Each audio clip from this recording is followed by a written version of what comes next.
रहे, समाज सबसे ऊपर रहे, उसके लिए जो करता है उसके साथ खड़े हों, इस प्रकार का वातावरण बनाना और इस प्रकार की आवश्यकता तो देश को है ही, प्रत्येक नौजवान को भी है।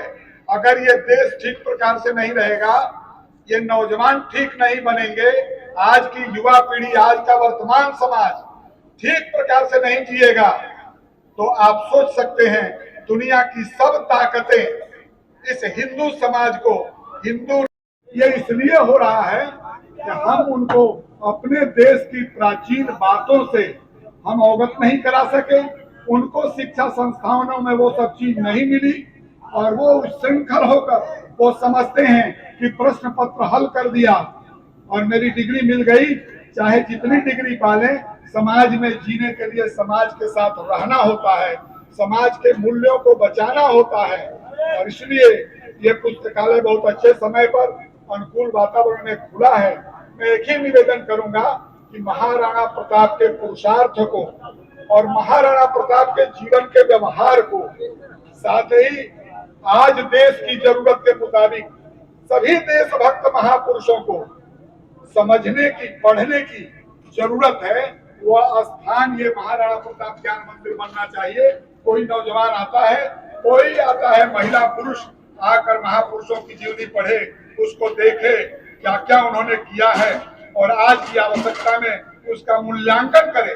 आज की परिस्थिति और पहले की परिस्थिति, भारत जग रहा है, इसको और जागृत करके, एक रस समरस करके फिर से सबको एक होकर भारत माता की जय बोलना, ये आज की आवश्यकता है। जहां भारत के प्रति अच्छी धारणा हो वहां हम सब जाएंगे, जहां विरोध होना है वो समझना है, क्योंकि अपने ही बीच के अनेक लोग अनेक प्रकार से, कोई कम्युनिस्ट के नाम पर, कोई भीम आर्मी के नाम पर, कोई समाज को बांटने के नाम पर, कोई बैकवर्ड फॉरवर्ड के नाम पर, कोई पिछड़ा अति पिछड़ा के नाम पर, सब प्रकार का तंत्र चल रहा है।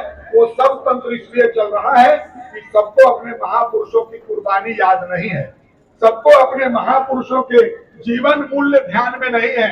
अगर हम सब मिलकर अध्ययन करेंगे तो इस देश की विरासत हमारे सामने ललकारती हुई दिखाई देगी, हमको प्रेरणा देगी। जब ऐसा वातावरण बनेगा तो भारत का आने वाला भविष्य दुनिया के सामने जग जाहिर है। हम फिर से विश्व गुरु बनकर संपूर्ण दुनिया को आलोकित जीवन देंगे, तब दुनिया भी भारत की जय जयकार करेगी। हम किसी को सताने वाले लोग नहीं, हम सबकी रक्षा करने वाले हैं। महाराणा प्रताप को याद करने के लिए और ज्ञान मंदिर की स्थापना के लिए, क्योंकि आज की आवश्यकता है। आज सब लोग खोज रहे हैं, कुछ मिलना चाहिए, क्योंकि 1000 वर्ष की गुलामी में सब इधर उधर खो गया है।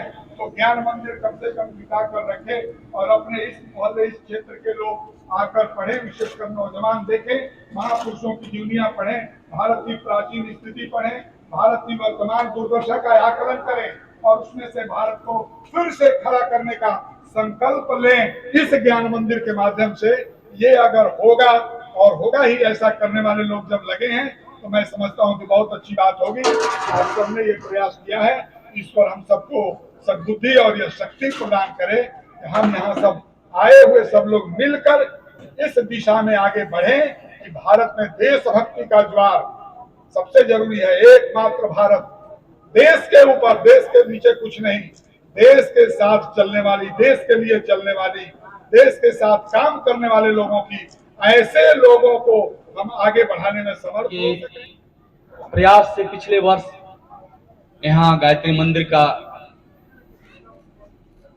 प्राण प्रतिष्ठा का कार्यक्रम पिछले वर्ष किया गया था और इस बार परम पूज्य गुरुदेव पंडित श्री राम शर्मा आचार्य, गायत्री परिवार के संस्थापक, उनके हम भी अनुयायी हैं। आप लोग भी बहुत सारे अनुयायी होंगे।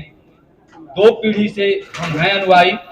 हमारे पिताजी पहले गायत्री परिवार के लिए कार्य करते थे, पटना नगर निगम में ही कमिश्नर के पीए के पद पर थे। उन्होंने पूरा लाइफ, पूरा जीवन धोती कुर्ता, एक चमड़ा का जूता में गुजार दिया। इतना बेहतर पद पर रहते भर में 5 रुपया नहीं कमाए। उन्होंने कहा कि तुम चाय हमको पिलाओगे तो तुमसे हमसे गलत काम करवाओगे, इसलिए उन्होंने चाय पीना छोड़ दिया। और आप समझ सकते हैं कि नगर निगम का एक चपरासी का क्या औकात है। वो कमिश्नर के पद पर थे हमारे पिताजी, उसके बावजूद भी पूरा जीवन अखंड ज्योति के लिए समर्पित कर दिया। परम पूज्य गुरुदेव कहते हैं कि जो कुछ बड़े अपने से छोटों को सिखाना चाहते हैं वो उनके जीवन में झलकना चाहिए। ज्यादा कागज काला करने का समय अब चला गया। आपने देखा होगा कि मन से लच्छेदार भाषण बहुत सारे लोग देते रहते हैं, लेकिन उनके जीवन को जब आप देखते हैं तो आपको लगता है कि इसका तो जीवन नरक वाला है। पूरा के पूरा सड़ा गला उसका विचार होगा, सड़ांध लिए हुए उसका विचार होगा। महाराणा प्रताप के जीवन को अगर आप देखते हैं तो हमने राजनीतिक पार्टियों ने क्या किया कि हमारे महापुरुषों को भी जातियों में बांट दिया। ये अमुक जाति के हैं, ये अमुक जाति के हैं, अमुक अशोक अमुक जाति के हैं, और जातियों को गलबंद किया। जैसे कबीला पहले बनते थे कबीलाई, उसी तरह हम कबीला में बढ़ते चले जा रहे हैं। हमारे जो महापुरुष हैं वो हमारे रोल मॉडल हैं, हमारे आदर्श हैं। हम उनके अनुसार जीवन कैसे जी सकते हैं, हम अपने जीवन की चुनौतियों को कैसे पार कर सकते हैं, वो उन्हें हमें दिखाया है। आप महाराणा के जीवन को देखना चाहें अगर, एक हाल ही में एक छोटी सी घटना घटी। आपका एक छोटा सा देश है वियतनाम। वियतनाम का शायद आपने नाम सुना भी होगा। दुनिया का सबसे बड़ा मंदिर है अंकोर वाट मंदिर कंबोडिया में, उसी के बगल में है वियतनाम। और चीन को जो है पानी पिलाए हुए रहता है वियतनाम। उस विदेश मंत्री अभी कुछ दिन पहले भारत आए थे। दिल्ली पूरा ढूंढ लिया कि महाराणा के भी कहीं समाधि होगा। अब बापू का समाधि तो है, जवाहरलाल नेहरू का समाधि है, राजीव गांधी का समाधि है, इंदिरा गांधी का समाधि है, चारों सब समाधि है, लेकिन महाराणा का समाधि है ही नहीं। स्वयंसेवक संघ के बिहार और झारखंड के क्षेत्रीय प्रभारी और हमारे बीच हमारे अभिभावक राष्ट्रीय स्वयंसेवक संघ के मोहन सिंह जी, और हम लोग के बीच उद्घाटन समारोह में बिहार राज्य धार्मिक न्यास बोर्ड के सदस्य चंदन सिंह जी आके समय अभाव के चलते उद्घाटन समारोह में रहे, चल गए, उनके प्रति भी आभार व्यक्त करते हैं। और शांति कुंज हरिद्वार और अभी वर्तमान जम्मू से चलकर आए, जो कल इन्होंने वेद स्थापना और हवन यज्ञ के माध्यम से इस पुस्तकालय का शुभारंभ किया। दीपक पाठक जी के प्रति भी अभिनंदन करते हैं।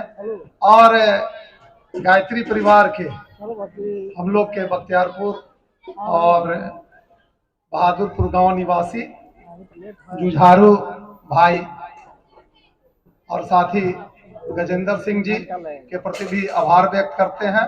और उपस्थित गायत्री मंदिर से हमारे अभिभावक महेश सिंह जी और बिहार के विभिन्न जिलों के से आए अधिवक्ता अजीत बाबू को भी देख रहे हैं, बरगया के विभिन्न गांव से, और करीब करीब लगता है कि हर जिला का प्रतिनिधि के रूप में छोटा सा प्रयास लगातार निरंतर, कभी निरोग धाम की स्थापना अलावलपुर पुनपुन नदी के तट पर, जहां वृक्षों के रूप में सारे देवी देवताओं की स्थापना किए हैं, वह भी पर्यावरण पर हमारा काम चल रहा है।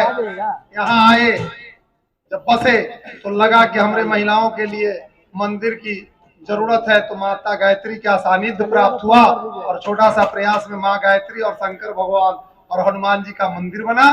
और उसी के वार्षिकोत्सव 1 साल पूरा होते होते वह देवात्मा जो महाराणा प्रताप के रूप में मस्तिष्क पर सवार होकर महाराणा प्रताप ज्ञान मंदिर पुस्तकालय का जो स्वरूप और जो मोहन बाबू और सब लोगों का जो विचारधारा, जो राष्ट्र निर्माण में जिनकी महती भूमिका है, अच्छा लगा। सारे लोगों का जो विचार हमें मिला, उस पर हम लोग अलग से बैठकर मंथन और चिंतन करेंगे।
आगे पार्टी है कल कम से लो पार्टी के नहीं है सर भाई तो पार्टी का आधार पर ना है ये महाराणा का आधार पर। आपका यार जो हो रहा था तो कैंसिल हो गया तो हम अपना ही रिसोर्ट दिए थे फिर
देखिए संजय सिंह जी अगर ये काम के लिए इस काम का शुरुआत किए हैं तो ये बहुत अच्छा शुरुआत है।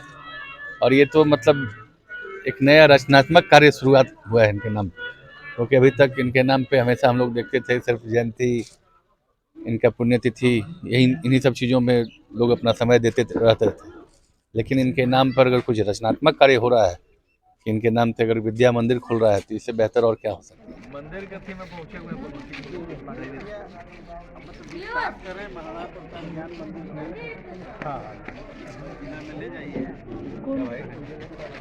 आज महाराणा प्रताप ज्ञान मंदिर का विधिवत उद्घाटन राष्ट्रीय स्वयंसेवक संघ के रामनवमी जी, मोहन जी, बिहार राज्य धार्मिक न्यास बोर्ड के सदस्य भाई चंदन सिंह जी और विभिन्न कबीर पंथ से लेकर और क्षत्रिय महासभा से लेते हुए विभिन्न 38 जिला के भाई द्वारा उद्घाटन और पुष्पांजलि की व्यवस्था की गई महाराणा प्रताप मंदिर में। और अभी जो संगोष्ठी में जो विचार सुन रहे थे, गायत्री परिवार से आचार्य दीपक पाठक, भाई गजेंद्र सिंह जी का भी विचार संगोष्ठी के माध्यम से, रामनवमी जी का विचार, मोहन सिंह जी का विचार, चंदन जी का विचार, और समय का अभाव 38 जिला का जो भाई हैं, 38 जिला से यदि एक एक भाई का भी हम यदि विचार रखने के लिए समय रखें तो हमारा कार्यक्रम दिन भर के उसी में जो है से सांस्कृतिक कार्यक्रम थोड़ी देर के बाद शुरुआत होगी और भंडारा के साथ जो है से महाराणा प्रताप का जो है से कार्य ज्ञान मंदिर का, यह ज्ञान मंदिर कुम्हरार की पावन धरती से पूरे देश और दुनिया में एक नया संदेश देगा जो आने वाले समय में लोगों का एक रोल मॉडल होगा। सचिव हैं, जनता दल यूनाइटेड के प्रदेश महासचिव हैं, और जैसा मैंने बताया कि चंपारण से पटना तक सबसे बड़ी और सफल रैली पदयात्रा करने वाला पहला व्यक्ति बिहार के यह हैं।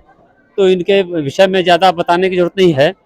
इनका विशेष सबसे बड़ी विशेषता जो मैं अभी महसूस कर रहा हूँ और देख रहा हूँ पिछले कई सालों से, कि धर्म के प्रति गहरी आस्था, धर्मो रक्षति रक्षिता, धर्म ही व्यक्ति के और समाज की रक्षा करती। हमेशा जब भी धर्म की कोई बात आती, ब्रह्म बाबा सेवा संस्थान उसके माध्यम से ढेर सारे सामाजिक कार्य कर रहे हैं। अभी इन्होंने मंदिर की स्थापना की कॉलोनी में, बहुत सारे महिलाओं की जो समस्याएं थी कि दूर जाना पड़ता था, कॉलोनी की वो समस्या दूर हुई। और सबसे बड़ी बात है कि कॉलोनी के अंदर आप प्रवेश करेंगे तो सबसे बड़ा जो एक पवित्र भाव मन में जगेगा, वृंदावन कॉलोनी। अमूमन आप देखते होंगे बहुत तरह के लोगों के विचार होते हैं, तो वृंदावन कॉलोनी में प्रवेश करने के बाद सबसे पहला भाव क्या जगता है कि हम वृंदावन धाम में आ गए। तो यहाँ जब से हम इस कार्यक्रम में आए हैं तब से एक वृंदावन धाम में कोई सत्संग समारोह हो रहा है, हमें तो वही महसूस हो रहा है। आप सोचें कि मैं बताऊं आपको कि अबुल कलाम आज़ाद का नाम आप जानते होंगे। देश को आज़ादी तो मिली लेकिन आज़ादी ढंग से नहीं मिली। पहले शिक्षा मंत्री का नाम अगर मैं यहाँ से शुरू करूंगा तो पटना जंक्शन पर उनका नाम लिखाएगा। अगर आप कहेंगे तो मैं पूरा बोल के पढ़ूं, लेकिन संभव नहीं है क्योंकि उनका नाम यहाँ से 15-16 अक्षर का नाम है। तब जाकर के पहला 2 अबुल कलाम और सबसे लास्ट वाला आज़ाद नाम रखा गया। इतना बड़ा नाम। वामपंथी, आप सोचें, जहाँ से शिक्षा मंत्री का गलत चयन हो गया, पूरी शिक्षा व्यवस्था गड़बड़ा गई। और जब एक बार शिक्षा व्यवस्था गड़बड़ा गई, वामपंथी विचार हो गया, तो क्या हो गया? देश को आज़ादी मिलने के बाद सारा आज़ादी जो थी बेपटरी हो गई।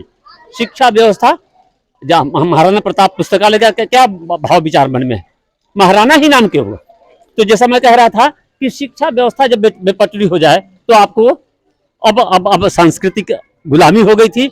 अब 16 मई 2014 के बाद देश को वास्तव में सांस्कृतिक आज़ादी मिली है।